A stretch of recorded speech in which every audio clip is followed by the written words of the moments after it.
Tonight on 16 by 9, trapped in their bodies. I refused to let them take him off life support, and I asked for more time. Unable to communicate. Whatever it takes to make it happen, right? Now doctors have a way to talk to them. We have to do everything we can for every patient.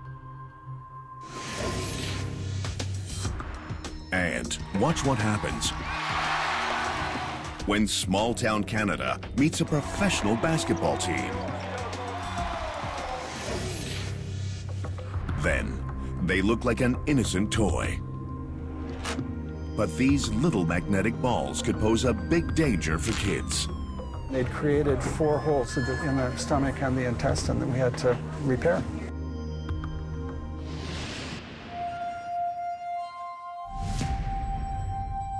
Here's Carolyn Jarvis. Good evening and welcome to 16 by 9. It's a common event in an emergency room. A patient arrives with a serious brain injury and a decision has to be made. Put them on life support in a vegetative state or let them die. In most cases, the doctors and families agree. But what happens when they don't? Tonight, the stories of 2 families who went against their doctor's advice, the new science that helped them, and the patients who are coming back. Here's Beatrice Politi.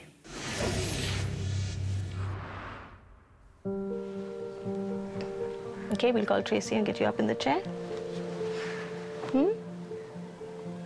Slowly. Try and relax your back. Nicely. Again, slowly. Go back. Good job. Every part of Winifred Rodriguez is willing her husband Leonard to respond. I'm not imagining it. It's happening. 2, 3. Come on, bring your body up, bring your body up. Good job. Good work. 2.5 years ago, Leonard went to bed after a long day's work as an aircraft technician. I woke up thinking I was hearing snoring, but it didn't sound like that. So when I turned the light on, I found him gasping for breath. Leonard was having a massive heart attack. He was a seemingly healthy man with a sense of fun, who liked to dance and play pranks on his kids. Suddenly, he was at the point of death. While my son was on the phone with 911, Leonard literally stopped breathing right there with me. Leonard's heart would survive, but his brain would never be the same. His brain was so severely damaged because of lack of oxygen that they didn't believe he would make it. And I think that was the most difficult part for us to take. I refused to let them take him off life support, and I asked for more time. What followed is a struggle Winifred could never have foreseen, a test of her faith and a testament to her love. What I do know about Leonard was that he would have expected me to fight for him. He would have expected me to fight for him. Okay, Leonard, we're getting you up in the chair, and then you can rest, okay, for a little while? At first, doctors told Winifred he was too severely damaged. The word vegetative came later to describe patients who appear awake but do not respond to any stimuli. Usually, that means no chance of recovery. That's it. Good job. Winifred has the unshakable belief that Leonard is still in there. Every day in these last 2.5 years, I have said, if we don't try it with Leonard, we will never know what he can do. We will never be able to explore what he can do if we don't try it. You get some rest. Lean forward, and you're going to stand up.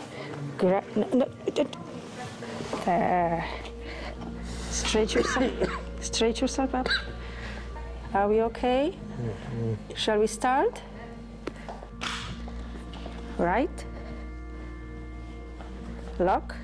In another hospital, in another town, Rohan Pace is slowly learning how to use his legs again. His wife Paula vividly remembers what the trauma doctors first told her. They said, okay, Paula, he's going to be in a vegetative state. He's not going to recover. He will never know you. He will never talk to you. He'll never look at you. He's never going to eat. All the nevers came out that day. Rohan was an amateur long-distance cyclist. In the late summer of 2010, while training for a charity ride, his bike collided with a car. He was thrown 30 meters and landed in a cornfield. He suffered severe brain injury. His pelvis has a butterfly fracture. His rectum is detached. His bladder is punctured, and a whole bunch of injury inside.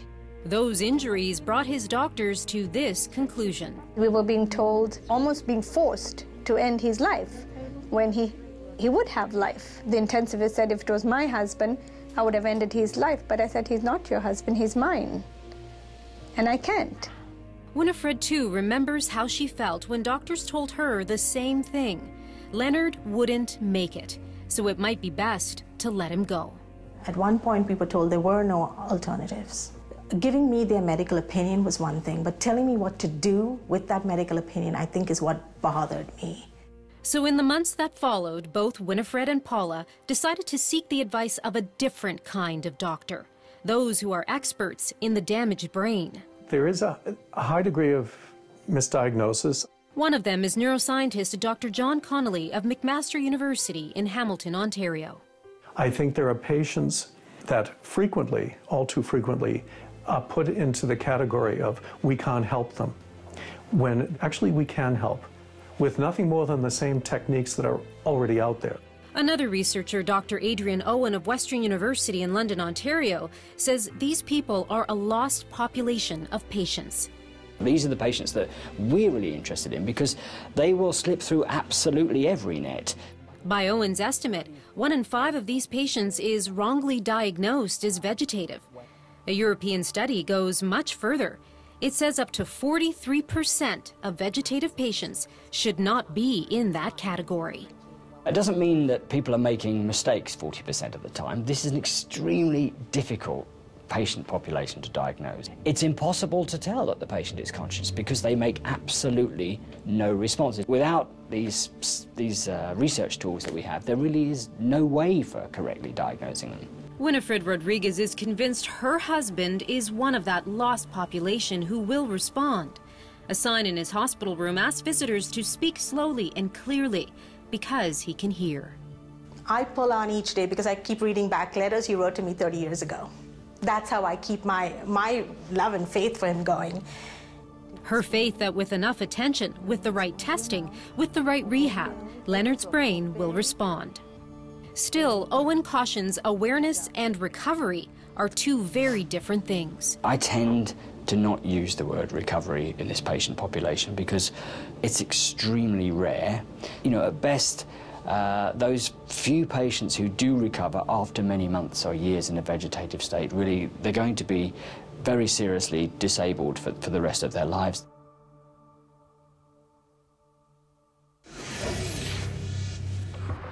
Next, cracking the code. The first doctor to talk to a patient in a vegetative state.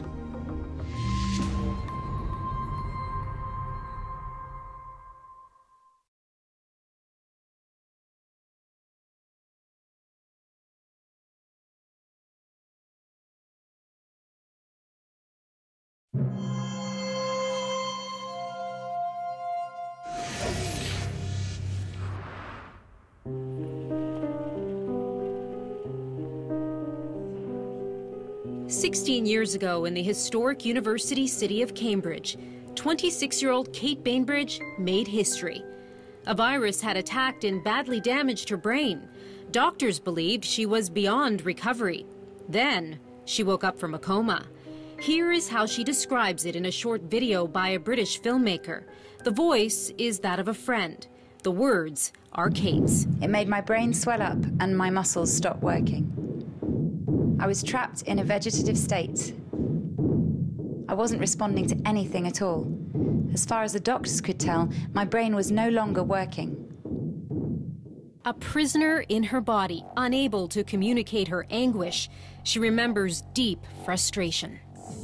They said I couldn't feel pain, but they were so wrong.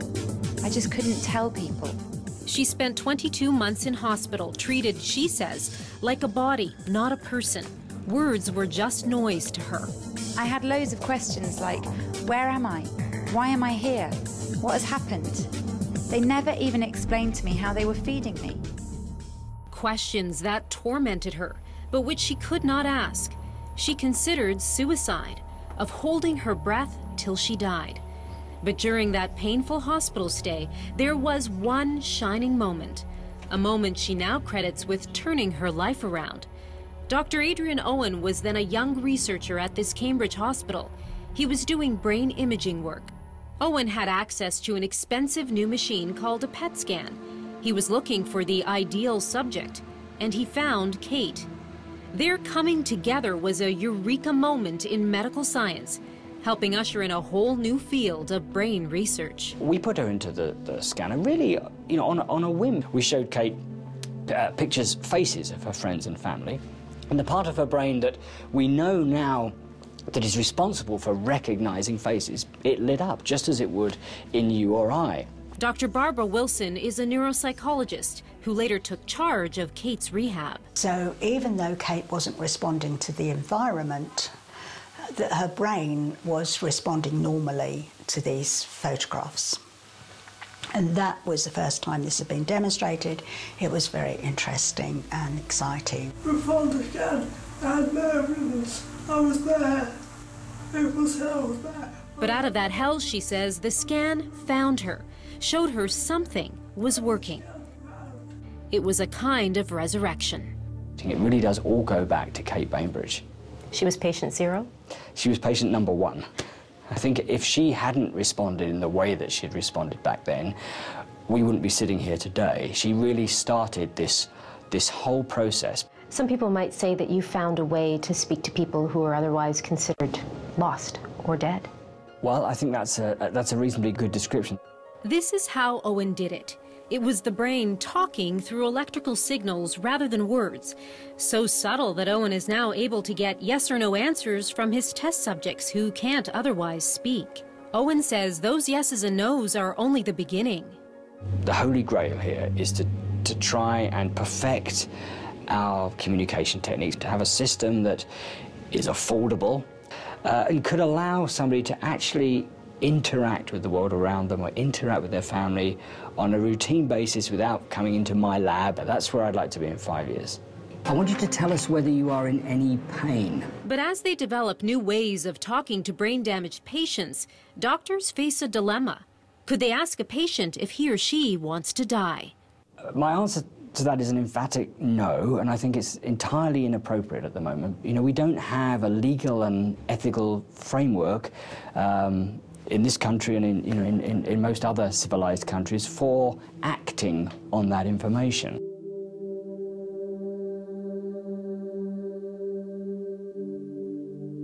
Can you just blink like once every second for a little while? You can see them happening here. Okay, so if you can just sit still now, we'll just get stabilized. And these are the little snippets, the little windows of EEG that we look at to see the response to certain types of stimuli. Meanwhile, neuroscientists like Dr. John Connolly at Hamilton's McMaster University are also reaching out to the brain with a portable, easy-to-use scanner, a kind of doorway to the damaged brain. The heart has a pulse. That's the pulse that you can feel just by putting your fingers on someone's wrist. And the same thing applies to our brain. So it's the activity of all of our neurons producing this electrical activity. These electrodes read that electrical activity. Can you look left to right? The technology has been around for years, but doctors haven't been using it when diagnosing serious brain injury. I think morally and ethically we have to do everything we can for every patient that we find is in this situation. Patients like Kate Bainbridge, once considered vegetative, who now takes great joy from the simplest things, like standing up in her special wheelchair. She's learned to feed herself. She communicates with friends and admirers every day on the internet. She paints watercolors. She's even written a book about her life. I'm determined. I like to prove you're wrong. I like to prove I can. You can recover. And my story, don't give up. Keep trying. It can take a long, long time. I keep going.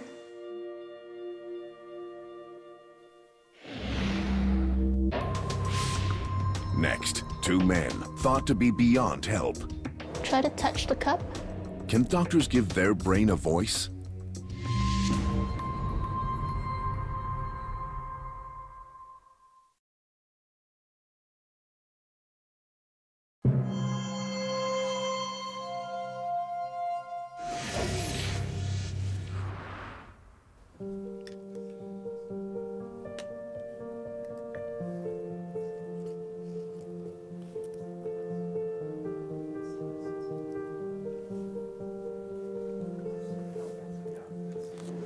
So this one's just going right behind your ear here.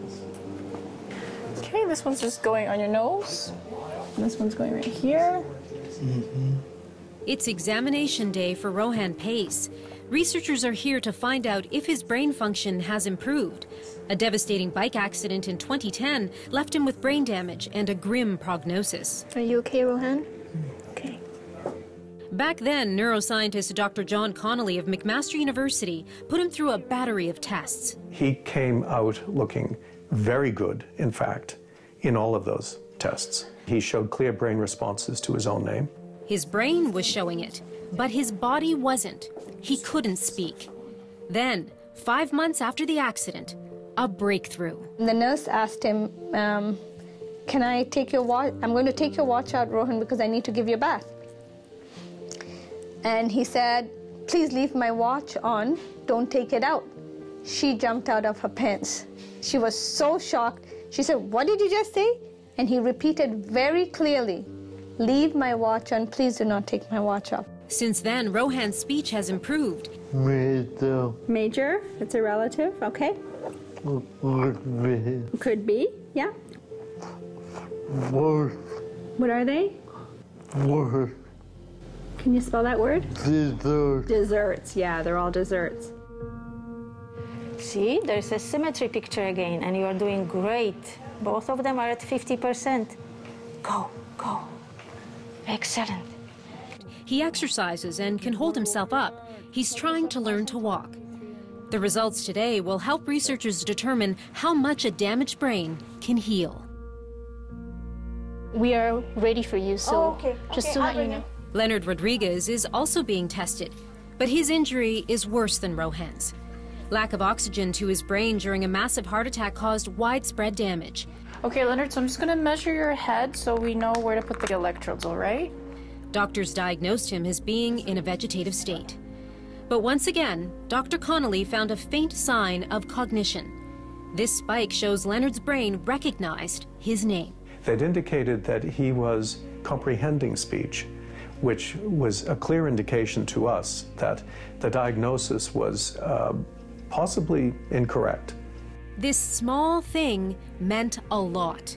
Leonard's brain was, in a sense, talking, and Dr. Connolly was listening. The question is, how much more can Leonard's brain actually do? So exercise your hands so you can stay alert and nice and awake, okay? You gonna do that for me? Huh? You gonna do that? Winifred is Leonard's wife. She's also his advocate, trainer, and coach. I want to see you blink for me. Give me a long blink. Long one. This testing is crucial for both of them.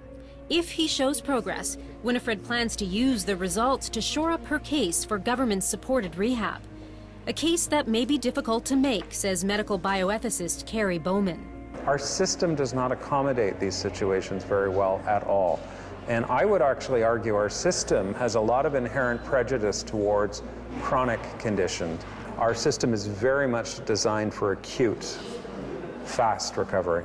So far, says Winifred, it's been one rejection after another for government-supported rehab. I got to a point where I was getting burnt out.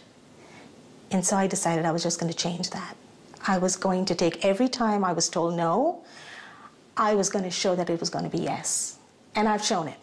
And I will continue to do that till Leonard stops fighting, and I don't believe he's going to. Because if I don't do it for him, no one else is going to. Winifred says she's taught Leonard to signal yes with a blink. Again, close your eyes. To sit up in his bed for exercise. 3. Up, up, up, all the way. Good job. To open his mouth. Nice and wide, Leonard. Open. Open. To move his legs. Lift it up. You're smiling. I want you to do it. Do you think the doctors are listening now? No, I don't think they are listening. I'd love for them to listen a little bit more. Just spend a day with him and see what he's capable of doing. But his fight today is not going well. Leonard is having an off day. Leonard, try to take the cup. Try to touch the cup.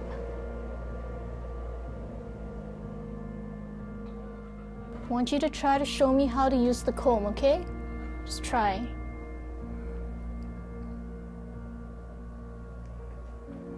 finally, after a frustrating morning, a small piece of drama.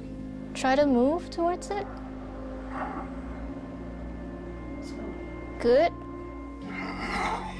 Very good. Very good. Coughing and trying to do it. You're trying. I know you're trying. Whatever it takes to make it happen, right? Let's do it again, okay? But off camera, Dr. Connolly says that it was likely just a physical reflex, not significant. 986 days into his recovery, Leonard clearly still has a long way to go. Rohan, on the other hand, seems to be making great strides. Broccoli and carrots are types of vegetable. A wild pig is called a shirt. He can easily and clearly tell the difference between a true sentence and nonsense. Dr. Connolly is delighted. Amazing.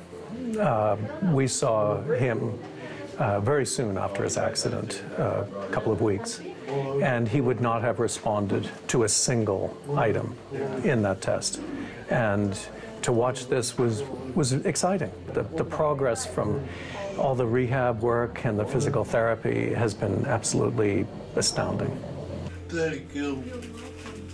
But there are days when it's a real struggle for Rohan. What keeps you going? My wife. Your wife? My uncle. The one is The only reason I want to be alive. you want to be alive Yeah. Is for her. Yeah. Two men, two sets of challenges. Their struggle pushing the boundaries of what we know about the human brain and how we might help it heal itself. Next, what do this basketball player and this town have in common?